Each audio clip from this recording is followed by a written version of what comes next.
अपने बच्चे को अपने को समझाना।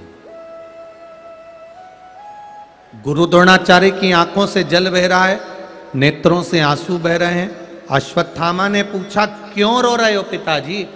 जिस राजा द्रुपद ने आपको अपशब्द कहे थे, जिस राजा द्रुपद ने आपको धक्का मारा था, जिस राजा द्रुपद ने आपका अपमान करा था, आज उसकी सत्ता अपनी हो गई, अपना सिंहासन हो गया, अपना राजघराना हो गया।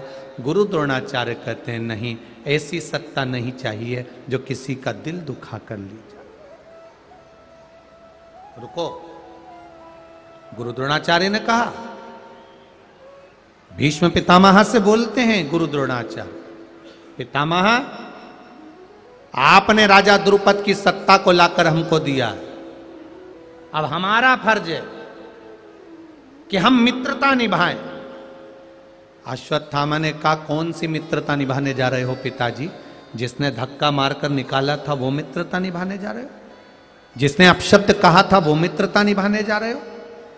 नहीं, राजा द्रुपद सत्ता के मद में, वैभव के मद में भले मुझको भूल गया हो, पर मैं राजा द्रुपद को नहीं भूल सकता।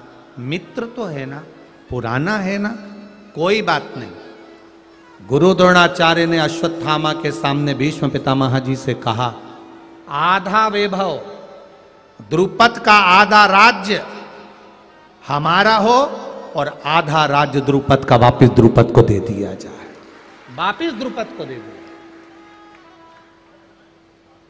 समझना जरा, इस कथा को समझिएगा, कितनी बड़ी और कितनी विशेष यह अश्वत्थामा की शिव महापुराण की कथा है।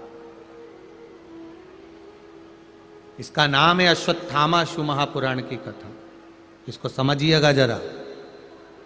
आधा राज्य मिल गया था, पूरा राज्य, पर आधा राज्य वापिस द्रुपद को दे दिया। क्यों? महाभारत का वन पर्व कहता है, जिसके कर्म का भोग वो स्वयं भोगता है, स्वयं भोगेगा। मत बुरे कर्म कर बंदे, वरना पछताएगा। भगवान की आंखों से तू बच नहीं पाएगा, तू बच नहीं पाएगा। अरे ओ अज्ञानी, मत कर नादानी। पैसा, दौलत, जायदाद, धन विरासत में मिल सकता है,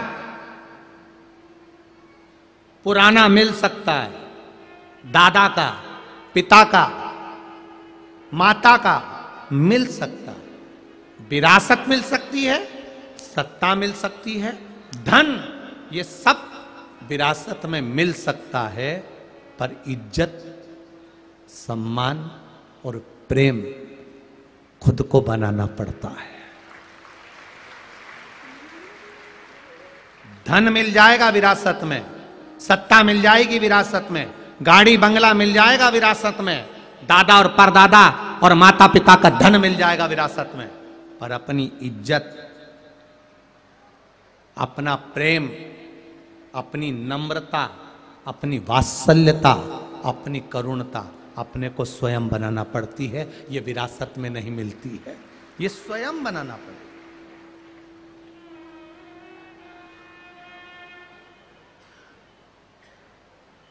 कितना बचकर चलना पड़ता है इंसान से। अच्छा, प्रत्येक व्यक्ति को यह मालूम है कि सांप डसेगा और मर जाएगा। लोगों को मालूम है कि सांप के जिह्वा में जहर है, सबको मालूम है मधुमक्खी के डंक में जहर है, सबको मालूम है बिच्छू की पूंछ में, अरे बोलो तो जम के, जहर है, सबको मालूम है। सांप की जिह्वा में जहर है, मक्खी के डंक में जहर है, बिच्छू की पूंछ में जहर है, ये सबको मालूम है।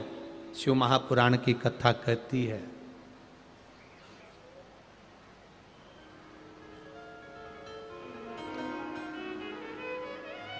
छल करने वाला व्यक्ति, धोखा देने वाला व्यक्ति,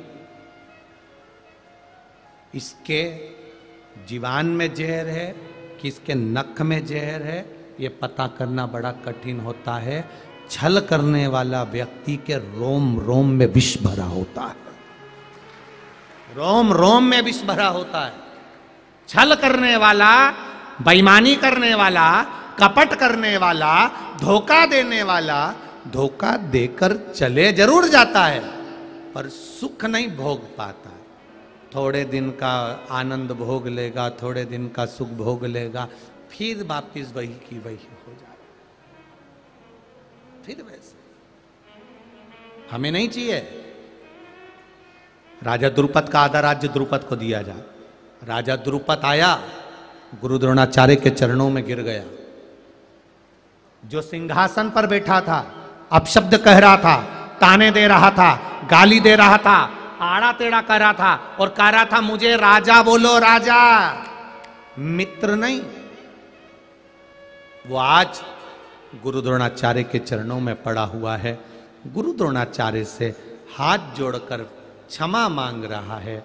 मैंने आपको अपशब्द कहा, आड़ा टेढ़ा बोला, गलती हो गई, मुझे क्षमा करो। गुरु द्रोणाचार्य ने कुछ नहीं कहा। गुरु द्रोणाचार्य ने एक काम करा, राजा द्रुपद को उठाया, गले से लगा लिया। मित्र, मेरे पास में धन नहीं था, वैभव नहीं था, धन नहीं था, तो क्या हुआ? मेरे पास में मेरे गुरु का दिया हुआ ज्ञान तो था, वो मैंने प्रकट किया। आप सब बरहानपुर वालों से निवेदन है, तुम्हारे पास में धन है? नहीं है। तुम्हारे पास में वैभव है? नहीं है। तुम्हारे पास में 4 व्हीलर गाड़ी है? नहीं है। 2 व्हीलर गाड़ी है? नहीं है। तुम्हारे पास में साइकिल है? नहीं है। उससे मतलब मत रखना।